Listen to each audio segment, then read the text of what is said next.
Every Audi owner thinks they're better than a BMW owner. They won't say it. They don't have to. It's in the merge.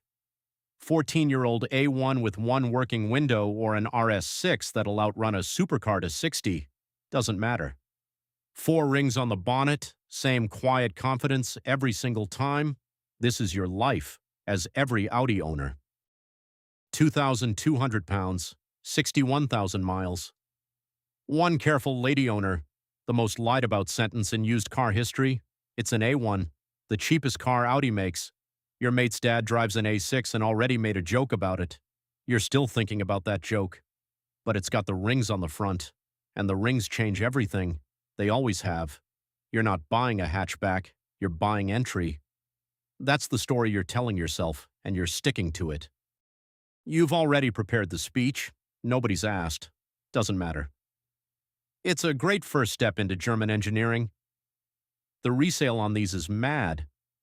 It's basically a Polo, but better built. Untested in actual conversation, deployed regardless, because you know exactly what people think when they see a 20-something in an A1, and the only defense is getting there first. The MMI dial is overkill for a car this size. Same idea you'd find in something 3 times the price. You mention this constantly, unprompted. You've demonstrated it to 4 people who did not ask for a demonstration. Evidence you maintain of a badge that does things properly even at the bottom of the range. Nobody's agreed yet. You remain undeterred. The car park is a battlefield nobody else knows they're fighting in. 1 Series on one side, A-Class on the other. 3 small German hatchbacks, 3 owners, each one quietly certain their badge won. You don't say anything. You don't need to. You know what you know. Also, neither of them got Quattro on this engine. You checked. You're not bringing it up. You just wanted it noted. 6 weeks in, a small amber light appears that wasn't there yesterday. Handbooks in German and English. Somehow the English bit is less clear. You Google it in a lay-by. Forums are unanimous and useless. Could be nothing, could be the DSG, see a specialist. You didn't know this car had a DSG, still not sure it does. You book it in anyway. Not knowing feels worse than the bill. And yet, most nights pulling onto your street, headlights catching the wet road, there's a quiet satisfaction that's got nothing to do with anyone else's opinion. It's small. It's a bit tired. The amber light's still on, technically, but it's got the rings on the front. Right now, at the start of all this, that's still the whole point. 18 months later, you've traded up. An A3 Sportback, 3 years old, full service history, and, crucially, nobody's dad has made a joke about this one yet. $340 a month. You did the maths. You did it twice, actually, because the first time felt too easy to be right. It wasn't wrong. You just stopped checking after that. The virtual cockpit changes something in you. It's just a screen where the dials used to be. You've described it to 6 people as basically a fighter jet. None of them have asked a follow-up question. You've offered more detail anyway. You drive differently now, too. Slightly more upright, slightly more. I have somewhere to be and that place respects me. You do not have anywhere important to be. You're going to little. This one doesn't even have Quattro. Front-wheel drive, same as a Golf. Doesn't matter. You park so the badge catches the light anyway. Old habits. Somebody at a petrol station once asked if it was Quattro. You said front-wheel drive, actually, with the exact tone of a man revealing a secret he's proud of. They did not seem impressed. You've chosen not to dwell on that. The service plan seemed sensible at the time. Spread the cost, the advisor said. Avoid surprises, the advisor said. You are currently being surprised. Brake pads, brake fluid, and something called a pollen filter you didn't know was a consumable item.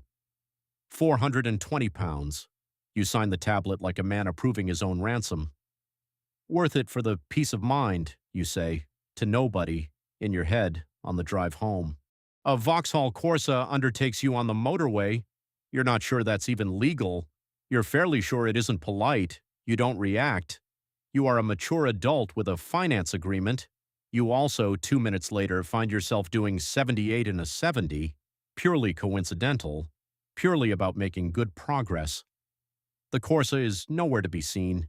You feel nothing about this. You feel several things about this. Something's shifted. You don't over-explain the badge anymore. You don't need to. It's not the cheapest one in the range, and it's not pretending to be anything bigger than it is. It's just yours. Paid for, mostly. Comfortable in a way the A1 never quite was. For the first time, owning an Audi doesn't feel like a performance. It just feels normal. That won't last. The email lands on a Tuesday. Company car scheme, mid-tier band, Audi A4 on the approved list. You forward it to your partner with no message, just the email. They understand. You spend the rest of the afternoon configuring a car you haven't been approved for yet. Black, obviously. S-line, obviously.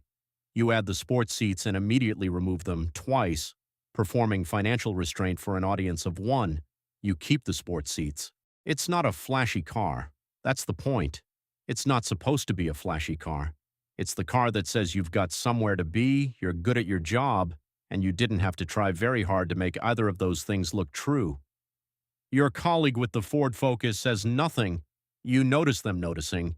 You don't say anything either. You don't need to. First proper snow of the year. Half the street is stuck on the hill by the school. You are not stuck on the hill by the school. You pull past a Range Rover that has somehow found a way to be stuck. You do not make eye contact. You do not need to. This is the moment. This is the entire reason Quattro exists. You will be talking about this for the next 4 years. DPF warning light. You know exactly what this means because you looked it up after the last one. You've forgotten again. 30 minutes of motorway driving at sustained revs, apparently, to burn it off. You take the long way to absolutely nowhere specific. It clears. You feel a disproportionate sense of achievement for a problem you didn't actually solve, just outran. This will happen again in 6 weeks. You will forget again. Another A4 pulls up at the next pump. Same car, technically. Not the same car, obviously. Standard trim. Steel wheels under those hubcaps, you'd bet money on it. You don't say anything. You glance at your own reflection in the fuel pump screen instead. S-line badge in shot. You didn't plan that. You're not unhappy about it either. Some battles don't need to be spoken. This is one of them. This is comfortable. Genuinely comfortable, not performed comfortable. Good job, good car, Quattro in the cold months. You've stopped checking what other people drive quite so closely. You could stay here. A lot of people do stay here, and there's nothing wrong with that at all. But you've seen the Q7 brochure on your colleague's desk, and something in you has already started doing the maths. We Need the Boot Space is doing a lot of heavy lifting for a man who is, by his own recent admission, extremely excited about parking sensors. The pitch involves the words practical, family, and safety rating, roughly 9 times in 4 minutes. The pitch does not involve the words, I want a bigger badge on a bigger grill, which is also true, and which everyone at the table privately knows. The Q5 gets approved. The pitch worked. The pitch was never really necessary. It's bigger than anything you've owned. It sits higher than anything you've owned. The school run will never be the same again, mostly for the other parents. You catch yourself doing a small lap around it before getting in, the way men do with cars they're not yet used to owning. Nobody comments on the lap. Everybody notices the lap. The school run has a hierarchy now, and you've noticed it the way you notice everything about cars, which is to say constantly and against your will. A Tegan, 2 Qashqais, a Volvo XC60 that's clearly seen some things. And you, quietly satisfied. Saying nothing, definitely not ranking the other parents' cars in your head. Definitely ranking the other parents' cars in your head. Multi-story car parks were not designed with this car in mind. Multi-story car parks were not designed with most cars in mind, but especially not this one. You've become extremely reliant on the reversing camera.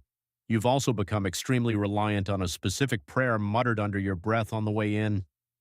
You clip a pillar once. You will never ever mention this to anyone. 94 pounds. To fill it up. You read the number twice, the way you do with anything you don't want to be true the first time. You do the maths on diesel versus what you were spending on the A4. The maths is not kind to you. You decide not to do the maths again for a while. Whatever the fuel bill says, this is the one that actually feels earned. Not the fastest, not the cheapest, not even close to the cleverest financial decision you've made this year, but it's the one that fits the actual shape of your life right now. Still, late at night when nobody's watching, you look up the RS6 figures just to see. You always just look. That's how it started with the A1 too. Nardo Gray. Carbon styling pack. The big brakes, obviously the big brakes. The salesperson asks if you've thought about the running costs. You have. You've thought about almost nothing else for 3 weeks. You've also stopped thinking about it in the specific way people stop thinking about decisions they've already made. Just sign where it says, he says, you're already signing. It does not look like a family estate car. It looks like a family estate car that's about to do something illegal. 600 horsepower, a boot big enough for the school run. Both of those facts exist in the same vehicle, and neither of them is a joke. You start it for the first time and the whole street hears it. Nobody complains, nobody dares. Launch control. Both feet hold, release. Your internal organs reorganize themselves slightly. Your understanding of what an estate car is supposed to do has been permanently and violently corrected. You do it again at the next set of lights, and the next. There is no version of this that gets old by the 4th time. There may be no version of this that gets old, full stop. Same school, same row of Tiguans and Qashqais, wildly different energy. One other parent actually says something this time. Bit much for a school run, isn't it? You agree completely. You do not change anything about your behavior as a result of agreeing. 98 pounds to fill up. You no longer flinch at the number. You've made peace with the number, and you have an understanding now. 2 people are staring. You've noticed. You're not going to pretend you haven't, the way you might have on the A1. You finish, get in, and the whole forecourt hears you leave. Every Audi owner has an A1 somewhere in their story. The amber warning light, the speech nobody asked for, the badge that mattered more than the car underneath it, and most of them, if you ask honestly, wouldn't change a single rank on the way up. Because the car you remember best isn't always the fastest one you've owned.